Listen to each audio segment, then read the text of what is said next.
Proud mommy ang aktres na si Kris Aquino matapos umani ng papuri online ang kanyang anak na si Bimby Aquino Yap kaugnay sa kanyang first paycheck.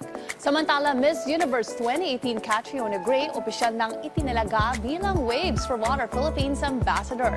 Narito ang ulat. Not just brains and beauty, ang ating Miss Universe 2018 Catriona Gray. Matagal na kasing involved si Catriona sa maraming humanitarian work. At kamakailan, kinilala na naman siya bilang ambassador ng Waves for Water Philippines. Sa pamamagitan ng ambassador initiative nito, umaasa sila na magbigay ito ng inspirasyon sa mga maraming Pilipino na suportahan ang misyon sa pagbibigay ng malinis na tubig sa mga vulnerable areas sa bansa. Nag-umpisa ang lahat sa isang misyon sa Batangas hanggang sa disaster response efforts sa komunidad sa Siquijor. Mabilis na nag-react ang mga fans online sa appointment ni Catriona.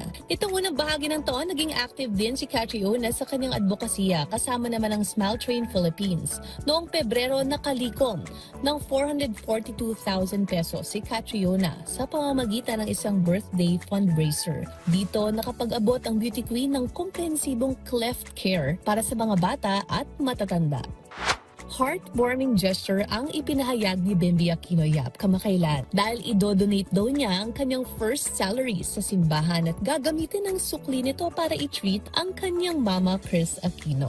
Adult sweldo.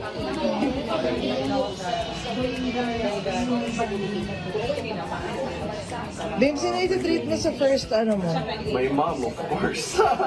I have to. And yan ang promise ni Mama to my priest, si June. Father June. Or he's a bishop now yata. So we're gonna donate half of it muna.